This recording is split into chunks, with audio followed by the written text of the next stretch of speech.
안녕하세요, 가차입니다. 7월 14일 월요일 국내 시장이 마감되었습니다. 자, 오늘 시장은 다행히도 큰 변동은 없었지만 시장이 그래도 오후장에 계속 힘을 내었고 결국은 종가가 3200포인트를 돌파해서 마무리되었습니다. 그래서 오늘은 굉장히 뒷심이 강했고요. 또 코스닥은 반대로 코스닥은 파란불이 들어왔었네요.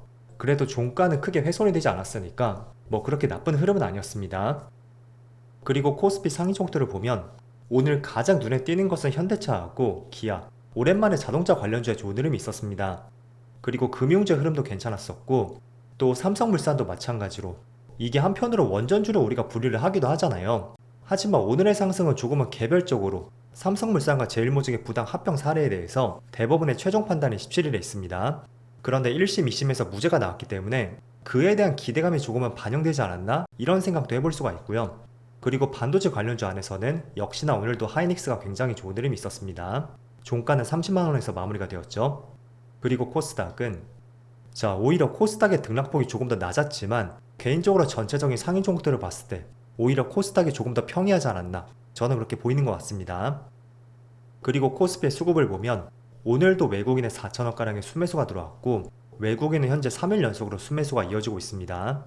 그리고 코스닥은 반대로 코스닥은 기관과 외국인의 많은 순매도가 있었죠. 그리고 삼성전자, 오늘은 많은 규모는 아니었지만 기관과 외국인의 양매도가 있었고 반대로 SK하이닉스, 이쪽은 이틀 만에 다시 한번 외국인의 많은 순매수가 있었습니다. 오늘만 2천억가량의 순매수가 들어왔네요. 그리고 이어서 현대차도 마찬가지로 외국인의 많은 순매수가 들어왔고 기관도 같이 순매수가 들어왔습니다. 그래서 정말 오랜만에 기관과 외국인의 양매수가 들어왔고요. 아울러 삼성물산은 기관 쪽에서만 나홀로 200억 이상의 순매수가 들어왔습니다. 그럼 이어서 주체별 매매 동향에 대해서 살펴보도록 하겠습니다.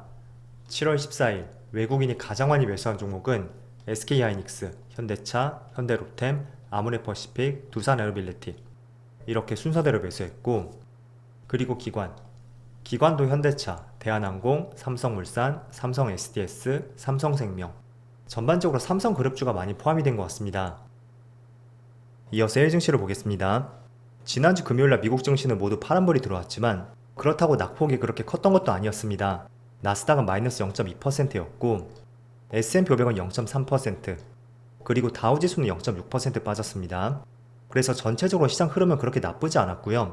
아울러 반도체도 0.2% 파란불이 들어왔습니다.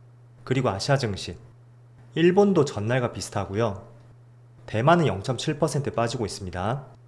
그리고 중국 증시는 다시 한번 빨간불이 들어오고 있죠.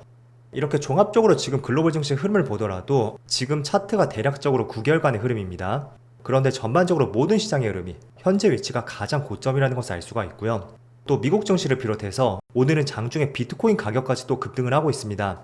그래서 신고가를 다시 한번 경신했었고 지금 글로벌 증시의 흐름이 이렇게 좋은 이유, 물론 다양한 변수들이 있겠죠. 하지만 제가 볼 때는 지금 시장의 방향성 자체가 연준에서 최근에 금리 동결을 했다고 해도 하반기에는 금리 인하 쪽으로 무게가 실려 있습니다. 결국은 금리를 인하한다는 것은 아무리 수많은 정책이 나온다고 해도 시장으로 유동성이 들어올 수 있는 하나의 근거가 될 수가 있고요. 그런 맥락에서 글로벌 자산 가치들, 미국 시장이라든지 비트코인 가격, 그리고 지금 보시는 아시아 시장까지 전반적으로 시장 흐름이 양호하게 움직이는 것 같습니다. 자, 그런데 저는 이번 주에 한 가지 주목을 하는 이슈가 있거든요. 사실상 그 재료 때문에 어쩌면 시장에 한 차례 조정이 나오지 않을까? 한편으로 그런 우려감도 갖고 있습니다. 제가 조금 전에 글로벌 증시의 흐름이 좋은 이유에 대해서 말씀드렸죠. 아무리 관세 불확실성이 있다고 해도 지금 시장 흐름 자체가 금리 인하 쪽으로 여기에 많은 포커스가 맞춰져 있단 말이에요. 그럼 21년도 당시에도 우리가 보셨겠지만 금리 인하라는 것은 그때 정부에서 어떤 많은 정책이 나온다고 해도 시장의 큰 그림의 유동성 확대를 기대할 수가 있고 그로 인해 많은 자산 가치가 상승할 수 있다고 말씀드렸습니다. 결국은 이렇게 생각하는 것도 금리 인하의 방향성이 지금 밑에 방향을 가리키고 있다는 거죠. 자, 그런데 이번 주에는 한 가지 주목할 이슈가 있는데 바로 내일 저녁입니다. 미국의 지난달 소비자 물가지수 발표가 있고요. 또 하루 지나면 생산자 물가지수 발표도 있습니다. 제가 여기서 주목을 하자고 하는 것은 지금 트럼프가 상호관세 유예를 했다고 해도 몇몇 업종들은 지금 높은 관세를 부과하고 있습니다. 그런데 일반적으로 우리가 시차를 고려한다면 한 2, 3개월 정도 뒤에 그쯤부터 관세 효과가 본격적으로 나타날 것이라는 의견이 있었거든요. 그래서 이번 주 수요일에 물가지수 발표를 하는 것도 6월 물가지수에 대한 발표입니다. 그럼 트럼프가 처음으로 관세 정책을 펼쳤던 것도 대체적으로 1분기 말쯤 되었었죠. 그럼 충분히 관세 정책에 대해서 어떤 시장의 변동이 충분히 나올 수도 있습니다. 그래서 혹시나 내일 밤에 물가지수가 조금은 튀어오른다면 지금 좋았던 시장은 관세 인상이 본격적으로 물가 상승을 동반하고 있구나, 그런 우려감을 나타낼 수가 있고요. 그로 인해 시장은 고점 부근에서 약간의 발작을 일으킬 가능성도 충분히 있습니다. 제가 만약에 이런 부분이 지금 시장의 저점이었다면 그렇게 큰 우려감을 갖진 않았을 겁니다. 하지만 지금 국내 시장뿐만 아니라 미국 시장, 아시아 시장, 그리고 코인 시장도 마찬가지로 거의 4개월 동안 시장이 크게 당겼단 말이에요. 그럼 그 위치에서는 분명히 물가에 대해서도 우려감을 나타낼 수가 있고요. 그게 만약에 내일 시장 발표와 함께 물가지수가 튀어오르는 것이 보인다면 하반기 연준의 금리 인하에 대해서도 기대감은 많이 사라질 수가 있겠죠. 그럼 이 기대감이 사라진다는 것은 결국에는 시장 약세로 전환될 가능성에 대해서도 우리가 한번 생각을 해볼 수가 있습니다. 그리고 소비자 물가지수가 발표되고 나서 생산자 물가지수가 발표가 됩니다.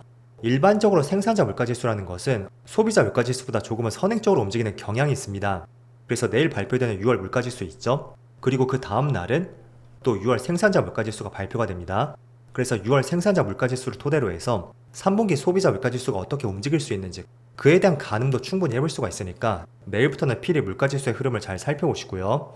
결국은 이 지표가 어떻게 나오냐에 따라서 시장의 하반기 금리 인하 가능성에 대해서 그게 줄어드느냐 혹은 여전히 살아있느냐, 그에 대한 결론이 날 수가 있겠죠.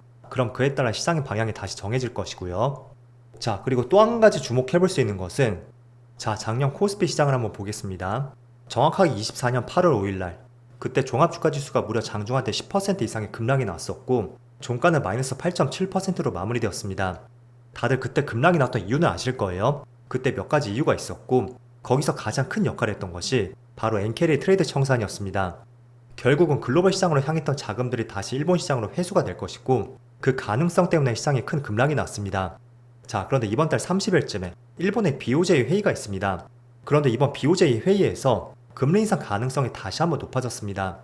즉 일본 시장이 금리 인상을 한다는 것은 물론 과거처럼 이런 흐름은 나오지 않겠지만 결국에는 시장에 발작을 일으켰던 이유, 그거는 일본 시장으로 많은 자금들이 회수가 될 수가 있고 그런 우려감 때문에 한 차례 급락이 나왔던 사례였습니다.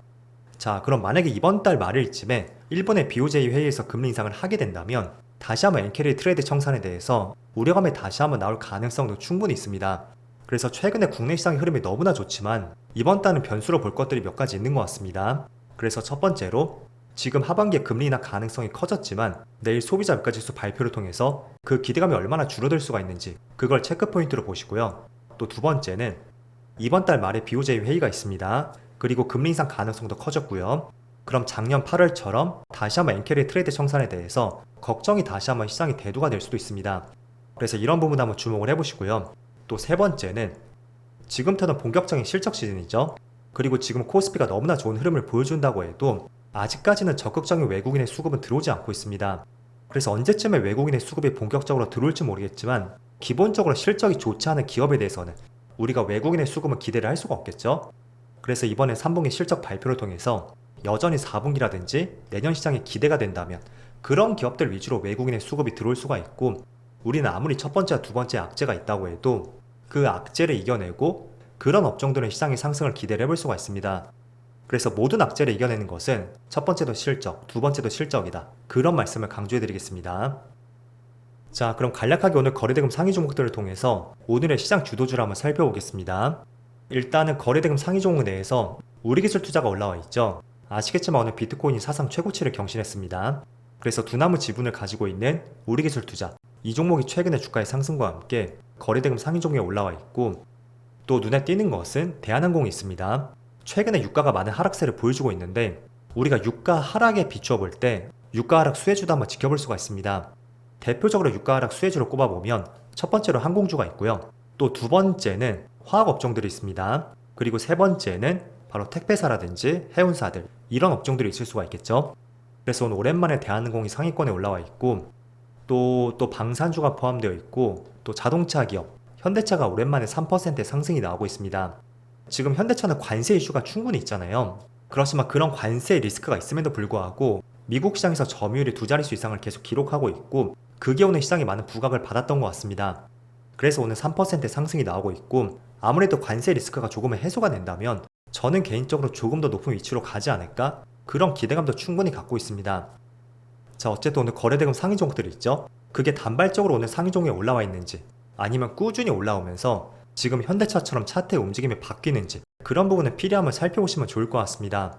개인적으로 단발적으로 올라온 종목이라면 그 연속성이 저는 있지 않다고 판단하고 있고요. 가급적이면 꾸준히 거래대금이 몰리는 종목들, 그런 업종들을 우리는 공략할 필요가 있습니다. 자, 어쨌든 오늘 시장은 그렇게 큰 변동성이 있었던 것은 아니지만 제가 주목해볼 수 있는 이슈 몇 가지에 대해서 말씀드렸습니다. 크게 봤을 때는 세 가지가 있고 이번 주만 한정해서 볼 때는 두 가지가 있죠. 그 이슈들 꼭 한번 살펴보시고요. 항상 여러분들 진심 어린 성공 투자를 응원하겠습니다. 그럼 오늘도 정말 고생 많으셨고요. 저는 내일 영상에서 다시 찾아뵙도록 하겠습니다. 감사합니다.